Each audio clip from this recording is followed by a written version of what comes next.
Hello and welcome everyone to Mornings with Mo and Fry. And let me get Fry in frame because he is not in frame, which is kind of normal for Fry, but we try at least. We try.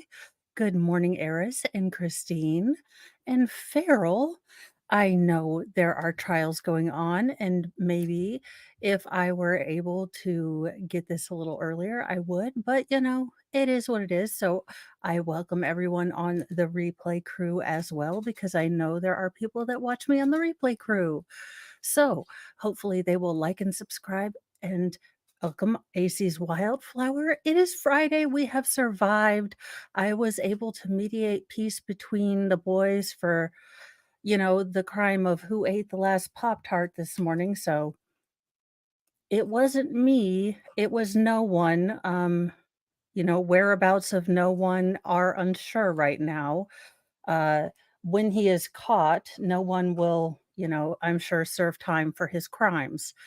Our first story of the day I thought was hilarious because if on Jeopardy, this would be the stumper category for me. Good morning, Farrell. Yeah, you might as well just award me no points and do the whole, uh, Billy Madison speech while you're at it. Yeah, it was no one, and as soon as no one steps forward and offers his guilt, we will surely you know discuss his punishment. Jeopardy contestants hilarious flop on sports category. Quote, quote, like I'm making people up. This Jeopardy moment is probably going in the Hall of Shame. On Thursday's episode of the long-running hit game show, contestants had a sports category in the mix, and well, things did not go swimmingly. Yeah, no one does wasn't me or Jodi Arias's ninjas or robblers often come into the play. We have very courteous burglars who just come in to graffiti Griffin's name or to break like very small things but never steal anything. So we are quite lucky in, who chooses to rob our home. The joys of motherhood and parenthood. Fry got a treat to this day because it's Friday and honestly, I'm exhausted. So it was the Smurfy Ninjas. As you know, perhaps Jody, upon seeing my podcast, will bring my boys in as character witnesses for her parole hearing, you know, claiming that there is proof that there is a cohort of covert, Smurf ninjas doing random acts of ridiculousness around the world. The the three competing on the show went 5 for 1 in the Hall of Famer by position category and struggled to come up with much of anything. Dang it, Farrell. Dang it, real life. The first 400 answers started simply enough with the names of Joe Namath and Joe Montana. Mason, standing in the middle, did correctly say, quote, "What is a quarterback?" but chuckled after seemingly not being confident in what he said. But from there, things got worse. Look, we have no idea what sports ball is. We, meaning me. The $800 clue led with legendary NBA centers Bill Walton and Bill Russell. None of the contestants even buzzed in to push across a guest. Look, I'd have been like, what is people who run around for money? When the three were presented with Hall of Fame pitchers Bob Feller, Bob Lemon, and Bob Gibson, they stayed silent while host Ken Jennings said, "This might be a long category, much to the delight and of the laughing audience." uh, Hey, sports fans, I believe you, Jennings then jokingly said as he was presented receivers Jerry Rice, Randy Moss, and John Stallworth, though no one knew that one either. I Wolfram, good morning.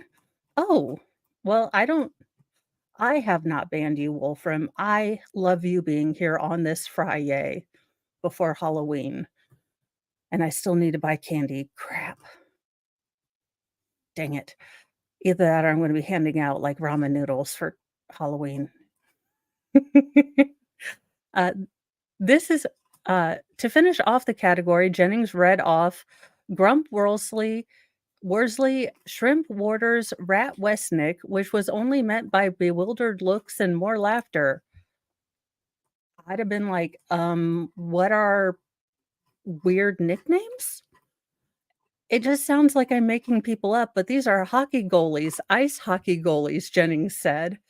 This is not the first time this year the show had trouble on sports related questions, as a 26-year-old medical student got tripped up on a daily double involving former Yankees pitcher Yoba Chamberlain. Despite the flops in the last category, Yoshi won the game with 11,200 thanks to getting double Jeopardy right. Oh, well, dang it. Wolfram, you're a good boy here. I don't know. Dang YouTube. We both love you and we don't know. If I had a YouTube consultant, I would yell at them and tell them to stop it. In other news, Malibu rich kid was clocked at over 100 miles per hour when he plowed into four college coeds, prosecutor states. So, do we have another case of affluenza? And is this kid going to get off claiming he was just too rich and he struggled to pay attention because of his richness? Because I swear to goodness, the Noive. The Noive to think that our Wolfie is a troll. How dare they? The aspersions. I'm gonna get verklempt. I'm gonna get verklempt in here if they this is this is ridiculous.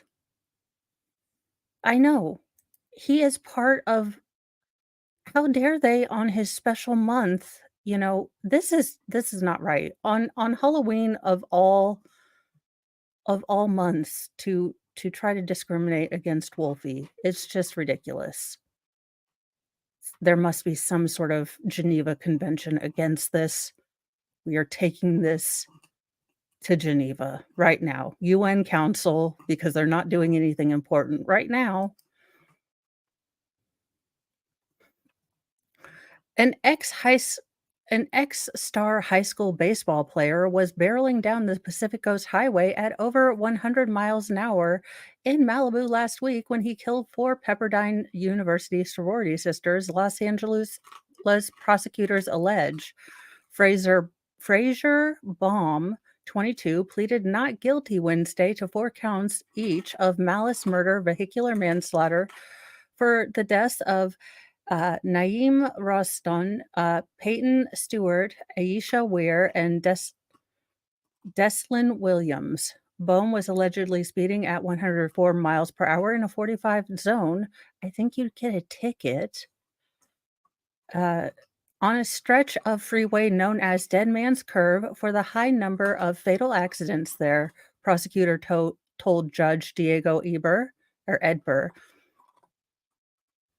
In an interview with detectives after the wreck, Bohm allegedly admitted that he might have been texting while he crashed. For the love of all that is Cheetos. Might have. First of all, sir, you should have been talking to your lawyer, not a detective. You should not have been texting. You should not have been going 100 miles per hour. You should not have been a douche.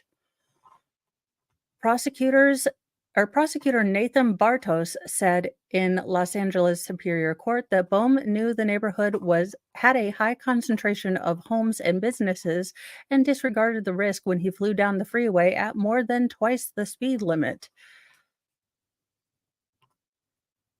For the love of all that is ridiculous. Bohm's attorney Michael Kraut, said that his client was texting at a stop sign when another driver started yelling at him. Oh, so he feared for his life? Are we going with self-defense? Are you really gonna try self-defense?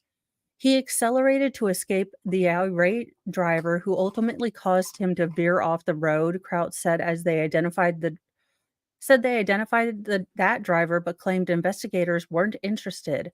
Quote, "This case was rushed without getting all the facts," Kraut said, as Boehm stood behind the door, deliberately standing out of view of news cameras. Kraut insisted that Boehm was only going 70 miles an hour at the point of impact. The attorney added that his client wasn't under the influence of drugs or alcohol. Okay, all right, Mo, simmer down, pull it back. Let's remember that this man, manlet, kidult, if you will, as always,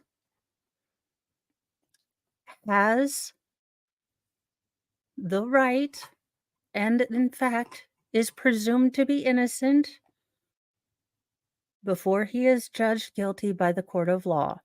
So all these things could be true, and it is the state saying this, and the state is as ho.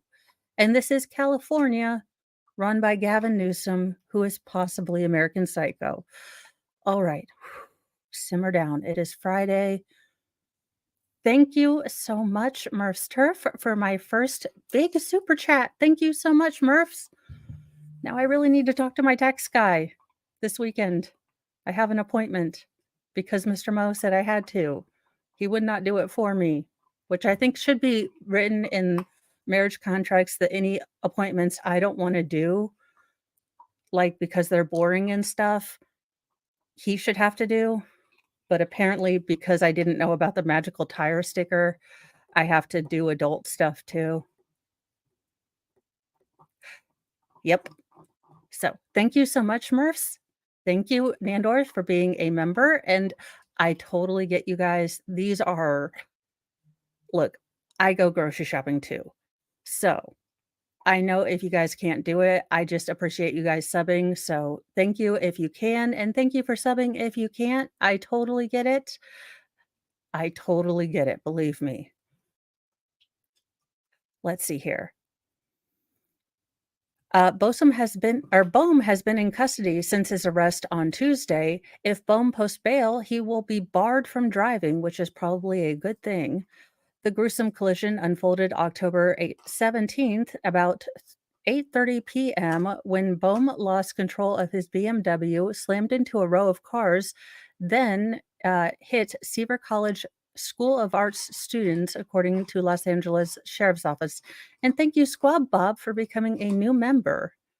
Thank you guys so much. The former high school basketball prospect who played for Oaks Christian School was initially arrested at the scene for gross vehicular manslaughter, but the charges were dropped to give the detectives time to build their case, the sheriff's office said in a statement. So, he's very wealthy.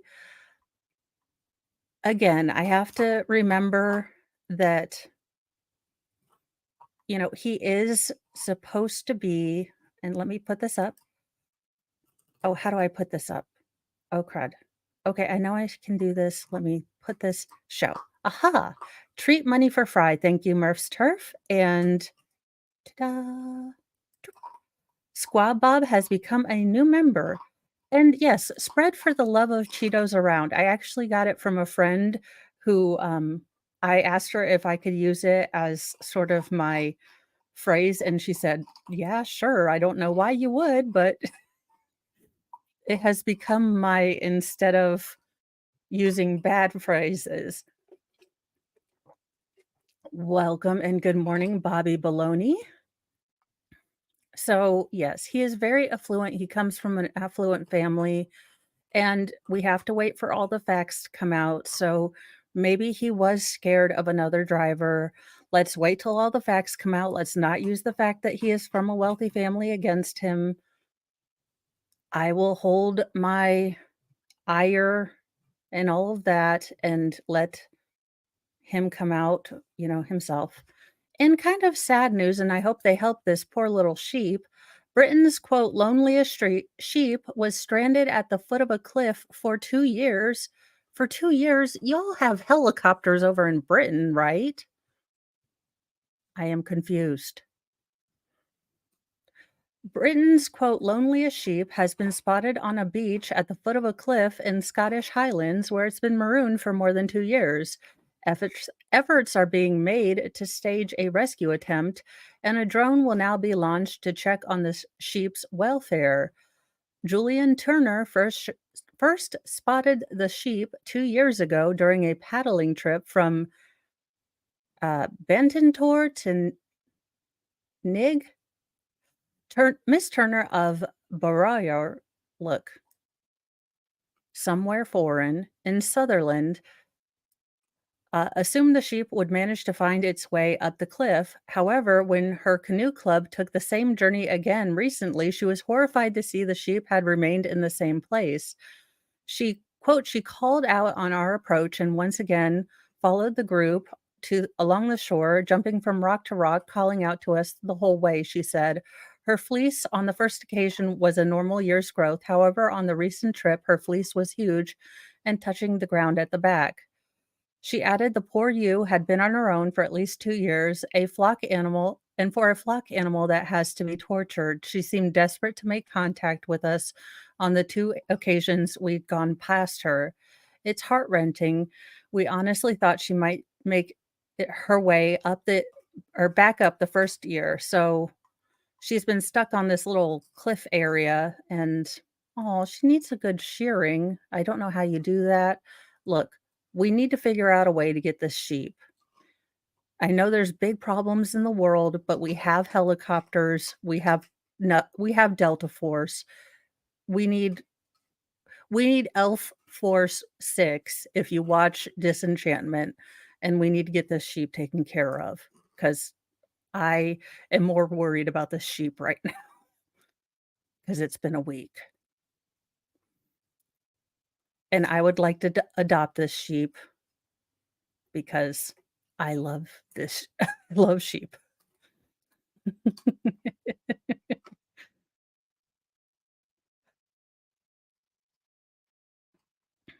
Let's see here. Miss Turner said she was worried whether the sheep has survived the recent storm Babbitt, adding that huge tides could be seen coming or the huge tides coming in could have a traumatic could have been traumatic for her if not fatal. The sheep is not of the same breed that as those belonging to farmers in the local area. It is thought that it could have been part of a flock that was temporarily grazing nearby. Quote, the landowner has made several attempts over the past year to get to her, but has had to abandon rescue attempts for various reasons, mainly due to the dangerous landscape, said Miss Turner. The highlighting of this case has caused him quite a concern, fearing people randomly turning up to try to be a hero and getting injured. Since she saw the sheep again, Miss Turner has appealed to experts to facilitate a rescue efforts, including the Cairngorm Mountain Rescue Team. However, the team said they could not take any action unless called out by emergency services such as police or fire brigade. She also contacted the SSPCA. So I guess that's like the SPCA in America, I'm guessing. And while the call handler was sympathetic, an inspector got back to her and indicated that the sheep was known to them, but not in any danger.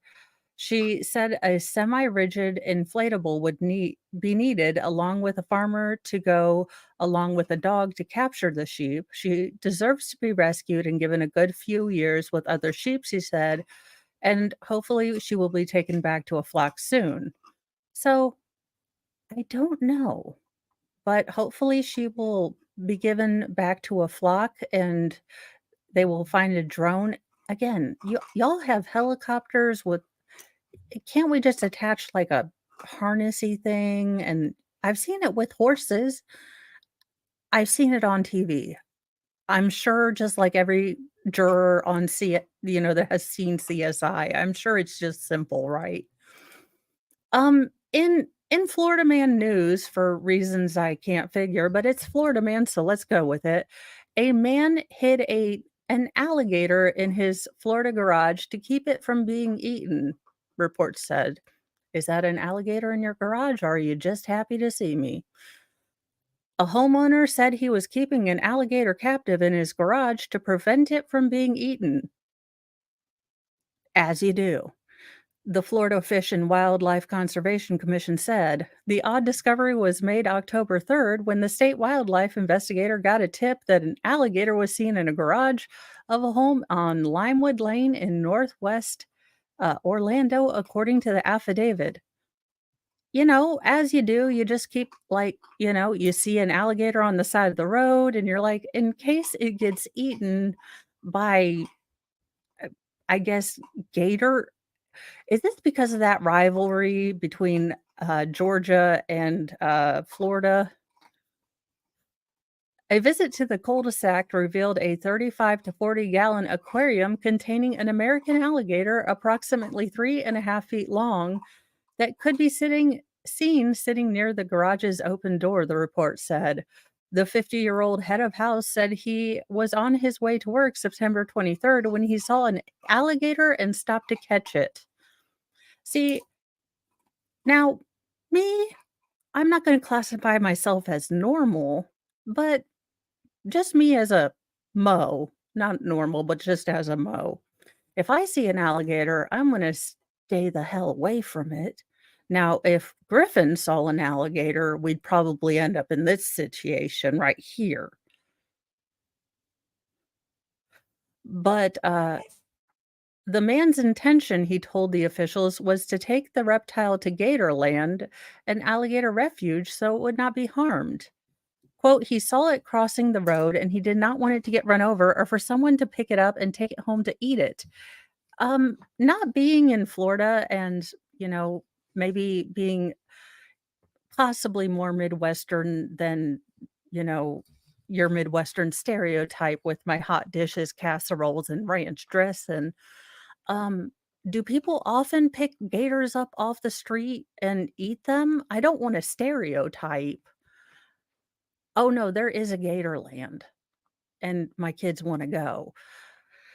Um, I mean, I don't want to stereotype Floridians, but I didn't think that people often like pick up gators off the side of the street to make gator nuggets. You know, I thought if anything that would have been a Louisiana kind of thing, but again, I don't want to stereotype. I could be very wrong. Uh, the man did not have the required state permits to keep an alligator. Apparently, you can keep an alligator if you have a permit. Do you have a license for that gator? Yeah, that was a terrible British accent that sounded more Australian, and I will admonish myself and no, there is an actual Gatorland. I No, my boys really want to go. It looks horrifying to me, to be very honest. I think alligators are tiny dinosaurs that all want to eat us and would eat us if they could. And I just have horrifying thoughts of the barriers falling down and Griffin getting too close to a gator, but they all want to go. I can just see Griffin growing up to becoming a gator wrestler, but I digress. Yes, there is a Gatorland. Um, the aquarium was also So the investigator noted that the gator or the reptile was not receiving proper care. The aquarium was poorly secured, making the gator a potential threat to safety. Not only was the aquarium small, but it was dirty and only had a mesh top with a barbell holding it. Well, we see the barbell and we see the plastic trash bag holding it on. MLS. You came during, Florida Man, where Florida Man picked up a gator on the side of the road so that he wouldn't be eaten, allegedly, according to the affidavit and what he told the police. Investigators charged the man with unlawful possession or transporting of an alligator, which I didn't even know was a charge you could get, but apparently in Florida, you can. Are Is that a gator in your pocket, or are you just happy to see me? Apparently illegal transport of a gator can get you arrested. The gator was seized by Florida Wildlife Conservation and released into Lake uh, Apopeka, just west of Orlando. Florida waterways are homes to an estimated 1.3 million gators, and they grow as much as 14 feet long, the state says. Thank you for the chat, Wolfram, and I appreciate it, and you are never banned here. Thank you so much. And I am going to work on linking YouTube, or not YouTube, Rumble. I'm going to figure that out so you will be able to watch me on Rumble simulcast as soon as I figure that out. Apokika. Apaka. Wonderful. And welcome, Wicked Wookie. Yes, you came. So, basically, the moral of this story is don't get a gator off the side of the road. I don't know where he came up with the idea that people were going to eat it, but apparently you need a license. You need a license to keep and have gators in your home if you're in Florida. And there is a gator world. Griffin wants to go, and I can only imagine that that will be a formative moment in his life. And if he grows up to become an alligator wrestler, we know what happened. Yep. Um, the puppy is trying to bite me, even though I got him a treat. Come on, hey, Dogbert, I got you a treat, you ding dong. Did you eat all of the Did you eat everything off of it, you ding dong? You are supposed to be the star. You are such a dork. He's like, thank you. I would still like to bite you, though. Thank you, MLS, for the super chat. Very much. Now apparently, date night is now peeping night. Look, Mr. Mo and I rarely get to go do date night, but apparently we can add this to our new list. A couple in South Carolina, or not South Carolina, South California, were terrified after window peepers were spot on their camera. Now you can see this couple who are apparently out for a good night of, just peeping into other people's windows. Personally, it's not the date night I ever envisioned. Are you going to be a freaking ding dong today? Yes, I love you so much, but you are such a ding dong. So the couple that peeps together stays together, I don't know. Date night has gotten a lot weirder since I got married, I guess. Who knows? No. No, sir. A Southern California couple remains shaken up after security video shows two people watching them as they slept and attempted to enter their home. The Murrieta homeowners told KTLA they had never seen the suspects before and are terrified they may strike again. Quote, the girl was here and there's a little opening in the blinds, so she was just angling her phone, filming us while sleeping. Homeowner John Lubin said, the head of the bed is right there. I have no idea. Look, you guys, dating has changed since Mr. Mo and I got married. I don't know if maybe this is the new date thing we do. Uh, it was around 2:30 a.m. when the victims noticed the two suspects peeking through their window. Our dog starts barking. He lays in bed with us, John recalled. That woke up my wife. We have a camera pointing right at our back window. The Southern California couple remains shaken after the window shows two people trying to enter their home and watching them while they slept. There are comedy clubs. If you would like to people watch, at 2 a.m., there are Waffle Houses. Like, if you wanna see some crazy ass crap, Go to a Waffle House at 2:30. I have been comfortably told by the internets that all the drunk crazy people go to the Waffle House at the 2:30s, okay?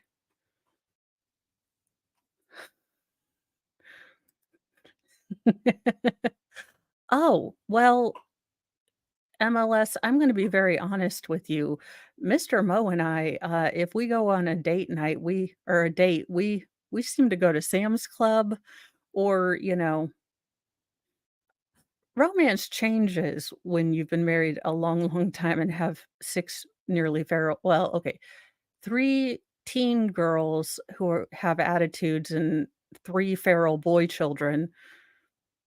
Sitting by the fire just holding hands is romantic and maybe eating the Little Debbies that you've hidden from the children, but now that Fry is here, he hears those crinkle wrappers, so just sitting by the fireplace is our nice date night.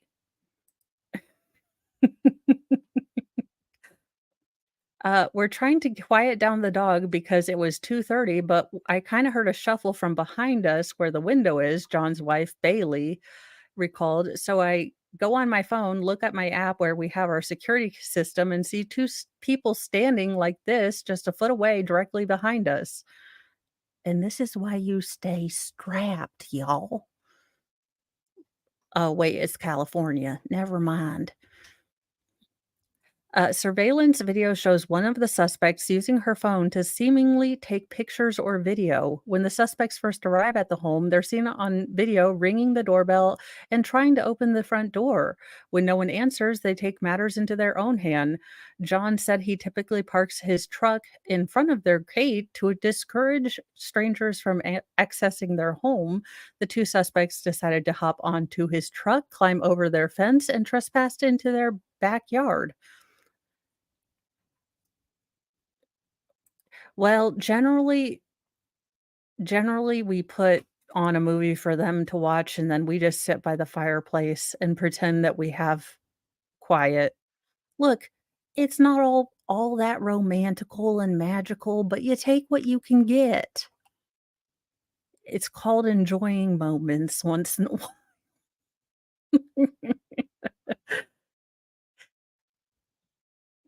Uh, Authorities told KTLA they believe the suspects were 2 juveniles who may have been targeting the wrong home, so they weren't investigating the case further. The Lubins don't believe that story. I personally don't buy that because if they were going to a buddy's house or a friend's home, they were going to mess with them when they look through the window and you see me and my wife asleep, like, "Okay, that's obviously not my friends, we're gonna leave them now," said John, but the fact that they were looking at us and stayed for additional 3 minutes and took photos of us, that just indicates they were not going to the wrong house. I'm just worried because kids will be kids, Bailey said. They might do reckless things, but I think if they don't get caught and continue to do this, the situation are you abused, puppy butt? Are you just Yes, your life is terrible. I don't know how you survive. 2 treats one day, it's terrible. Yeah, so, the police have since told them that at least one of the suspects may be a local high school student. So, yeah, apparently local high school students just running around peeping in windows. It's the new high school thing. In other news, apparently this old, ex-teacher turned model was rocking out too hard in her new digs, so she got evicted.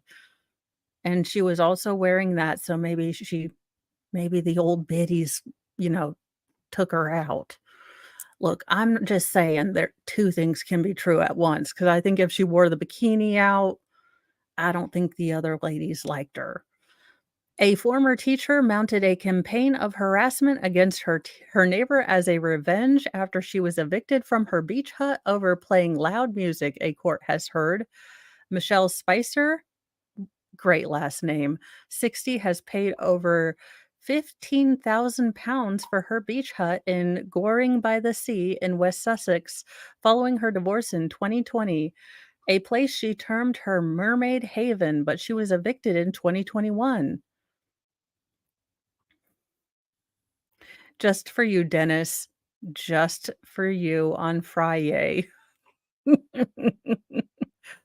Rose escalated after her neighbor accused her of playing loud music on her Mercedes radio near the huts. Spicer became evicted or convinced that one neighbor was plotting to evict her, a court heard. When the hut was taken away from her by the council, she launched a campaign of revenge against the neighbor, which became so severe that the victim was forced to leave town and even change her job. Oh no. Oh no. Dennis, I'm sorry. It is the year of let's see. London's Court heard that her behavior led it to an anti-harassment injunction, but that Spicer, quote, continued to harass and intimidate the former neighbor. Judge Richard Pierce found her in contempt of court for breaching the injunction and gave Spicer a 24-week jail sentence, suspended for 2 years, as well as having her pay her former neighbor's legal costs, estimated at £53,000. And to never wear a bikini again. Why?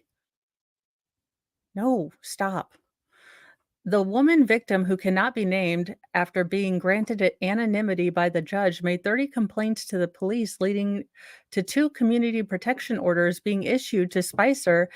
Had Yet this appeared to have no effect to the court heard last week. I can't imagine why she got divorced.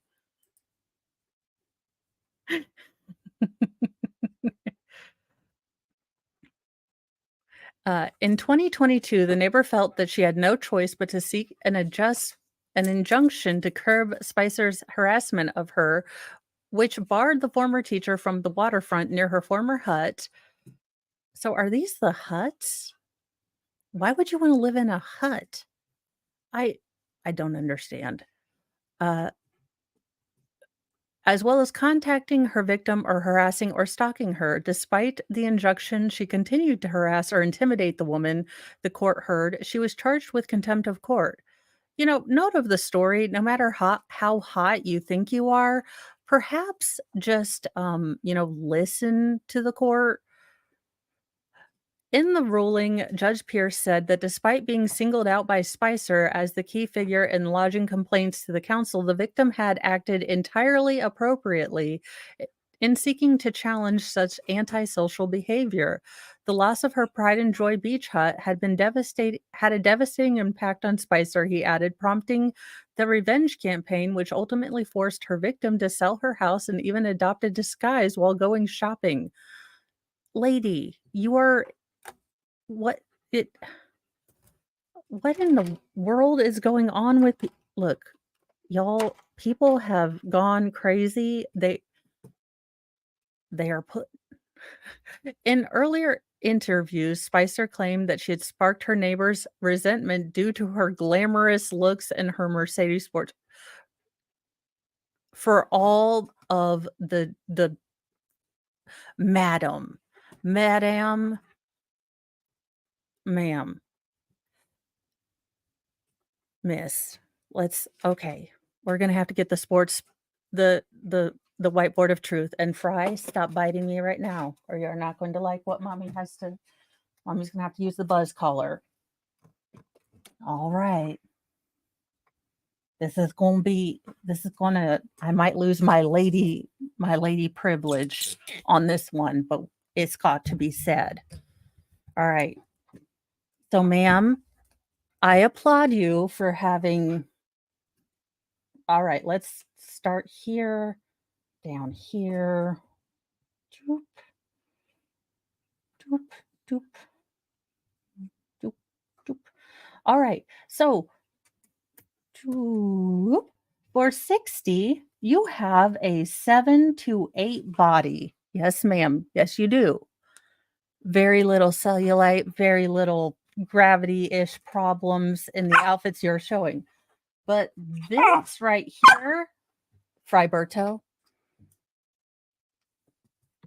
your attitude, this right here, and your attitude is a negative 7 or 8 minus.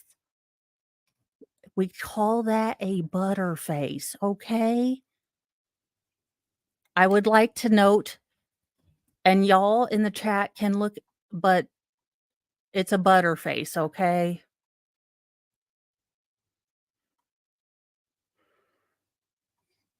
Now, you can have the most beautiful body, and those boobies are dragged by gravity too, but I'm just saying, you can have the most beautiful body and the most, well, normal face in the world, but if you have a craptastic, attitude and a see you next Tuesday sort of, you know, there is not enough sage and holy water to deal with your damn attitude, then you are a negative 77. So, you know what, ma'am, you need to go on a spiritual cleanse for your attitude, because while you may be physically attractive-ish, you are just a swamp hag as an attitude. So while you look in the mirror and you are pretty on the outside, you need to work on that insideness. I'm just saying what I'm saying. Look, I'm a redhead who talks on the internet, so and wears rubber ducky earrings, so you can take what I say as all the cray. Look, it is what it is. I also have a dog biting my feet, so the level of seriousness with which you give my advice is up to you. In other news, the face you make when you realize all of your shenanigans are caught on video. But bump, wah, wah. When people, yeah, when the face you make when they caught you removing the warning signs that this is a fire alarm. Rep. Jamal Bowman took down emergency exit signs before, uh, you know, pulling the fire alarm. It's almost like he knew that this was a fire alarm. It's really odd. We are confused too. He was like, I thought it was going to open it. What does this do? I have no idea. I would I am naturally blonde under this, and he used to be a high school principal or a charter school principal. And in that policy book, it also outlines what happens to children if they accidentally or on purposely pull a fire alarm. So it seems like they expect children to understand what happens if you pull a fire alarm. Weird. Before Rep. Jamal Bowman accidentally activated a fire alarm that forced an evacuation of a house office building last month, the lawmaker hastily removed two emergency exit signs from nearby door. Yeah, again, the face you make when it's all captured on video. But bump. All I see is that I have that voiceover in the background. I bet you're wondering how I got here. A bunch of dumb voters. No, I'm just kidding. I'm sure the people that voted for him believe in his outline and are not stupid. I will not put that on them. I'm sure they believe in his platform and wanted him to do his best. The 47-year-old Bronx and Westchester Democrat then made his way to the alarm on the nearby wall and yanked it before turning on his heel and walking away, still holding one of the signs rather than trying to go out the door as he initially claimed. The video was made public hours after Bowman pled guilty to one misdemeanor count of falsely pulling a fire alarm. Well, darn it. He said, I was trying to get out of a door and thought the alarm would pull open the door, he said at the time. I was just trying to get to my vote, and that door is usually open, and I couldn't open it. It was closed. But the footage shows the opposite of Bowman's version of events. Weird. We'll need Nancy Drew and the Hardy Boys and possibly the entire Scooby Gang. but we will come to the bottom of this because this must be media editing. Oh, oh, these are our leaders. Many lawmakers, staffers, and reporters who frequent the Cannon office building were puzzled by Bowman's initial explanation and pointed out that the door he was trying to get through was clearly marked as an emergency exit. Quote, emergency exit only, the signs taken down by Bowman read, quote, push until alarm sounds, parentheses, 3 seconds, and the door will unlock in 30 seconds. Critics were quick to mock Bowman over the new video, with Rep. Matt Gaetz from Florida chiding on X, quote, this is what lawyers would call intent. Yeah. Quote, he thought it would open the door, which is why he walked away after pulling the alarm without ever going toward the door. Attorney Damon Toll wrote sarcastically on X. Quote, to be clear, he pushed, kicked the door, took the sign down, flung it on the floor, and pulled the alarm, said Ellen Carmichael, the president of Lafayette Co. Communications firm, just like everyone said he did, and the opposite of what his office did, or opposite of what his office said he did.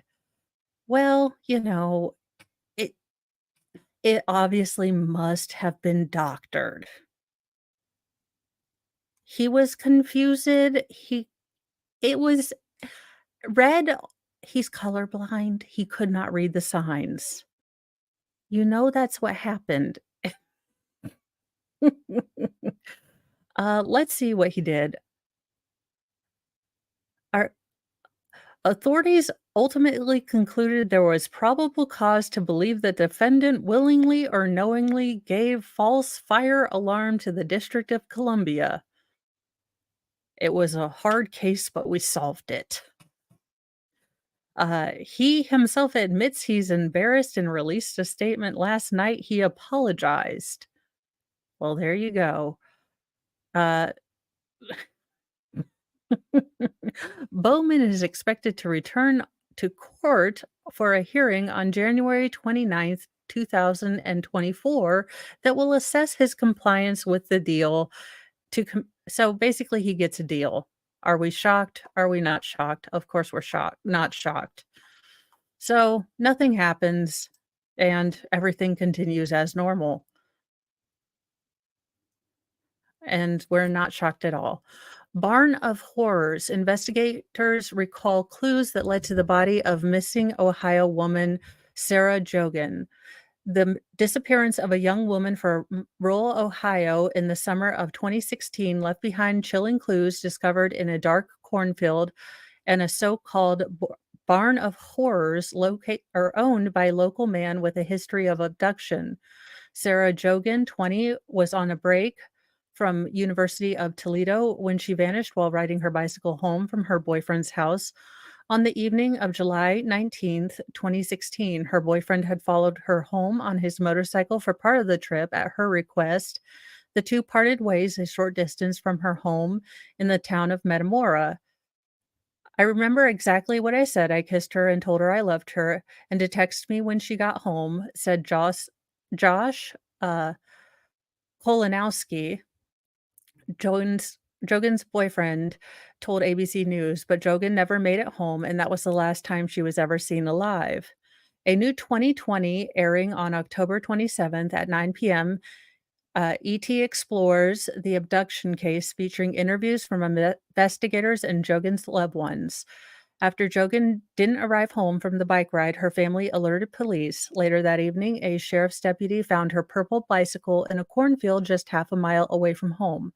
I remember this case. I think there is a that chapter on it, but I do believe that this was a pretty well-known case. So I will probably be watching the 2020 case, and maybe we can do a watch party of this. And good morning, This Way Up. Okay, let's see. Megan Roberts, a special agent with the Ohio Bureau of Criminal Investigations got the call around 1 a.m. in the morning asking her to assist in processing the crime scene. Investigators combed the area and found more clues tucked into the cornfield: a screwdriver, men's sunglasses, a sock, set of fuse boxes, motorcycle tracks, and the evidence of a struggle indicated by broken corn stalks and corn stalks streaked with blood on them. Quote, "It made the hair on the back of my neck stand up. You just had this eerie feeling that you knew this was an abduction site," Roberts said. Authorities kept a tight lid on what they found and blocked the road leading to the site. Jogan's family were left on the edge, wondering what authorities had discovered. Quote, "They said they were not letting anyone down there," Jogan's mom, Sheila Vikulik, told ABC News. Alls they could say was that they were investigating. When the FBI alerted the family of the bike's discovery the next morning, they knew something was seriously wrong. The community launched a massive search, walking through cornfields and scanning for any signs of Jogan. Police received a bloodied helmet from a farmer who found it on the side of the road the night Jogan went missing. The farmer brought it to the police the next day when he saw the news of Jogan's disappearance. Based on the evidence, investigators believe someone riding a motorcycle was involved.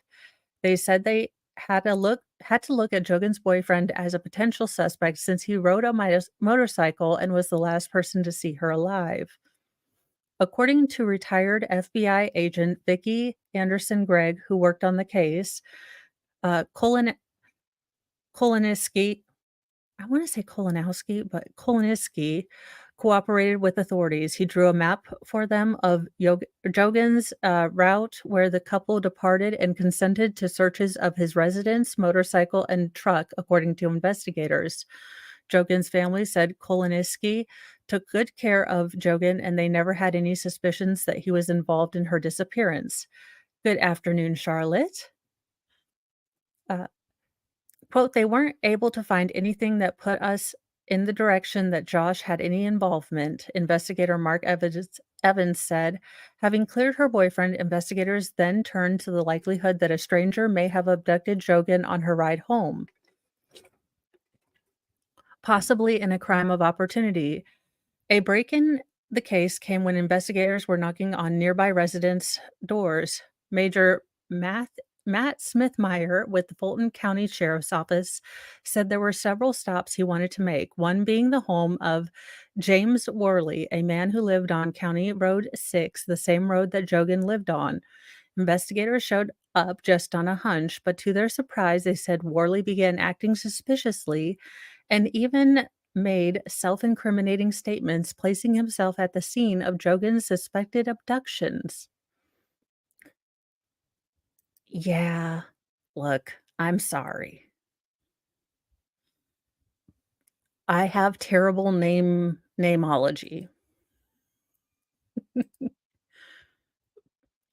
Quote, "Mr. Worley was making statements about how he was riding his motorcycle and his bike was having issues. It sputters out. He goes into a cornfield and he mentions he lost his helmet, his fuses, his screwdrivers, and his glasses. Criminals are more pinky than the brain on that spectrum. I'm just telling you guys, that's how I see it, and it rings true. We have more pinkies than we have the brains." Cleveland FBI agent told or Devin Lossick said, quote, "I had kind of had to stop my jaw from falling. None of that had been released to the media yet," Lossick said.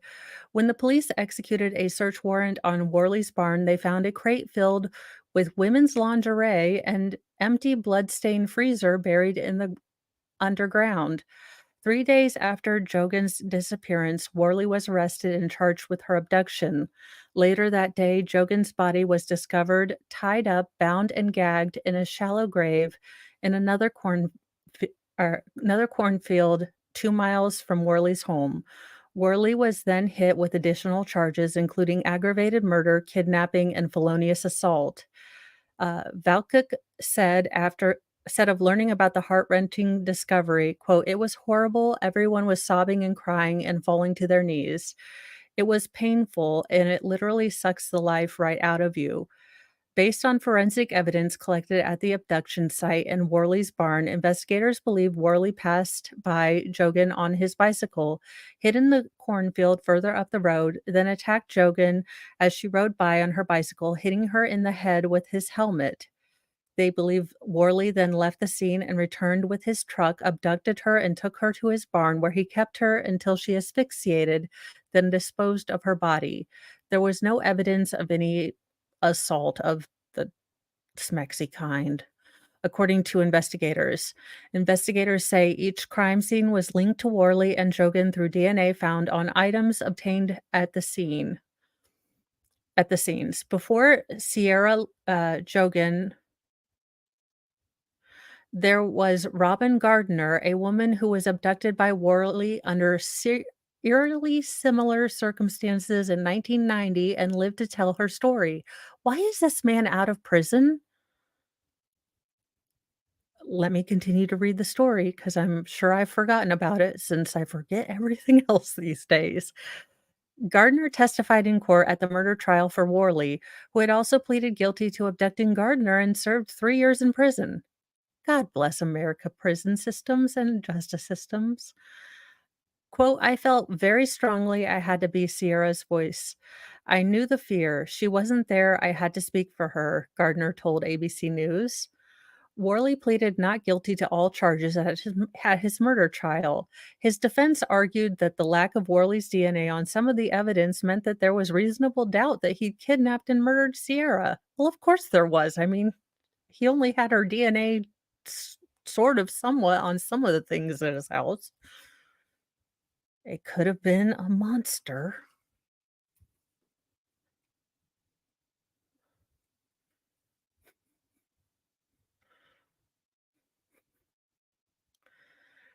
I Again, Snake Island.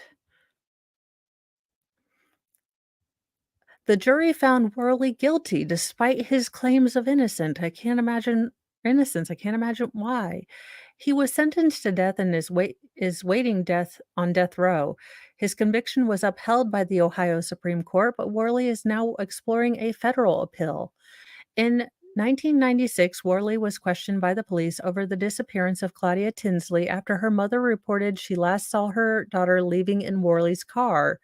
Retired Toledo Police Detective Chris Molnar said that Worley told the police he drove around 45 minutes before dropping her off. Worley denied playing any role in Tinsley's disappearance, something he recently reiterated to 2020 in a prison letter. He has never been charged with any crime related to that case. In the aftermath of the tragedy, Jogan's aunt, Tara Ice, founded Justice for Sierra, a nonprofit organization dedicated to making the community safer from repeat offenders. Their advocacy resulted in the passage of Sierra's Law, an Ohio statute that created a searchable violent criminal database. Quote, it's just amazing that Sierra is continuing to make changes in this world.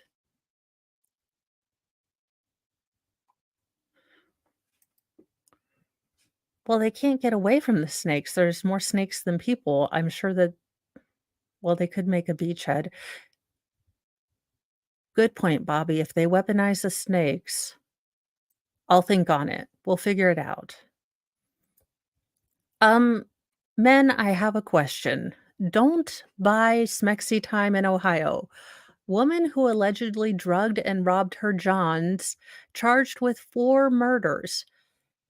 4 men went to this woman. I have questions. Men, you got some splainerating to do. 4 men went and paid this woman. I need some explanations. An Ohio woman who allegedly met men for Smexy time and drugged them so she could rob them has been indicted in 4 murders, authorities said. Rebecca Auburn, 33, faces a slew of charges on top of murder counts, including involuntary manslaughter, aggravated robbery, felonious assault, corrupting another with drugs, tampering with evidence, and drug trafficking, officials said in a news release.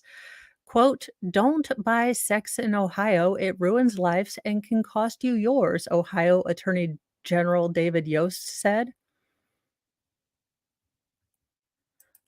Oh, well, okay, Bobby. Good point. But I guess my counterpoint to that is, don't you have to be attracted to get inflation? I mean, I would think that B. Arthur wouldn't make you inflated, but okay. All right, I will take it from a person with dangly bits. Apparently not. The case came to light after the Central Ohio Human Trafficking Task Force received information that a woman was meeting men for the Smexy Times in Northeast Columbus, then dosing the Johns with drugs to steal their possessions. Dear 911, yes, can I help you? Yes, I'd like to report a theft. Yes, and when did this happen? Um, well, I was on a date. Okay, and what was their name? I don't know. Good point, Bobby. I'm not gonna put that up, but the imagination is a wonderful thing, Bobby. Good point. To steal their possessions, authorities said. Detectives connected Auburn to the several overdoses and robberies beginning in December 2024 or 2022. Four unidentified victims died from overdoses in 2023. Details about the cases were not disclosed in the news release. Ohio Attorney General's office had no further informations. Auburn was initially charged on September 11th and has been in the Franklin County Jail since new charges were filed this week. No attorney is listed in the online court information.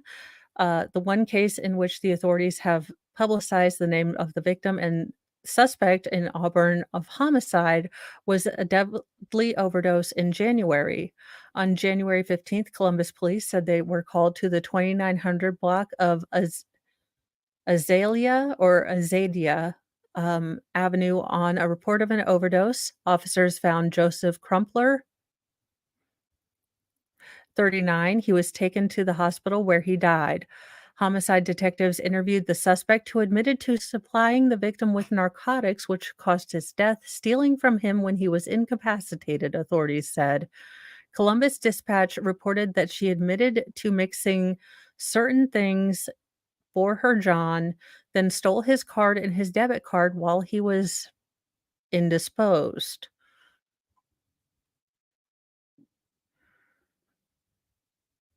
Uh, I'll write that down. I don't know if I wanna look it up, but I will write it down, Bobby. But I have a feeling I will need to go incognito and get a VPN first.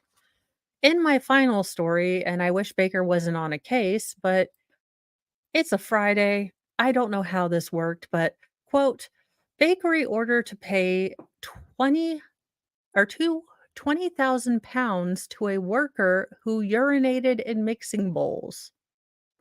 The special ingredient here is not love, and I cannot imagine why they have to pay him.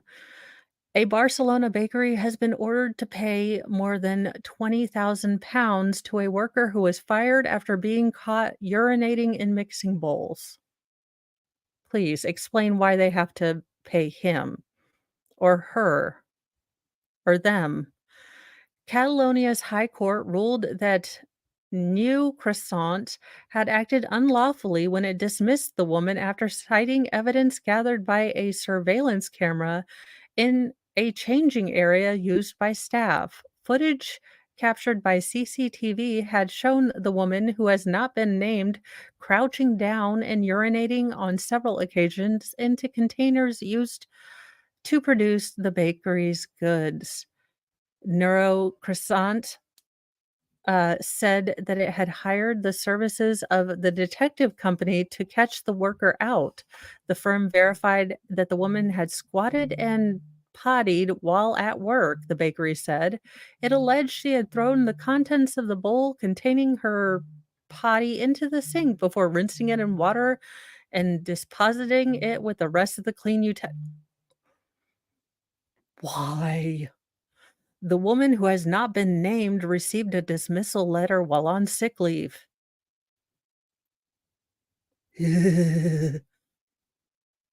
Okay. The court heard that the bakery, which makes cakes and bread, did not have a designated changing room, meaning that workers had to change in an area also used for production. Under Spanish laws, cameras cannot be installed in areas intended for employees' rest and recreation, such as changing rooms, lavatories, dining rooms, filming, and such. Wait a minute. So this heifer done peed in some bowls in a rest area changing room, and the bakery has to pay her because they filmed her in a changing area peeing in bowls, and then I give up. This is why aliens will never visit us and give us their advanced technology, and they're just sending weird interdimensional vampires like Alex Jones says. They won't send the nice aliens to us because we have this crap. I give up, humanity is lost. Fry's like, "I'm taking a nap. You are all ridiculous." Well, that's it. That's the Friday news. In a recap, people on Jeopardy don't know sports ball, allegedly. Malibu rich kid might have been going 100 miles an hour or might have been, fleeing an irate person. Let's save this sheep. A man hit a gator so it wouldn't be eaten and or wanted a pet gator. We don't know. Uh, you know, maybe peeping Tomness is the new dating game for teens. I don't know. This woman needs to work on her soul since she likes to work on her body.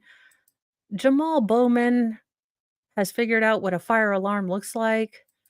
2020 has a new special coming out about a pretty bad case and a guy who should have been in prison much longer for abducting the first time and maybe wouldn't have abducted the second time. And this woman was able to get at least 4 men to pay for her to go have smexy time. And then Spanish government is ridiculous. I will be on with Nick for the rest of the day. We are doing the Charlie Adelson case, and then I will be on with him for his Finally Friday if he's having one tonight. I will if I don't see you for the rest of Friday, have a wonderful Friday. Thank you all for the super chats and stickers, and if you aren't able to do that right now, I completely understand. Thank you for just subscribing and being here and hanging out with me on Friday mornings or just rewatching. Please like and subscribe. I appreciate all of the support. And Bobby is right. It's not about what's attractive. You are correct.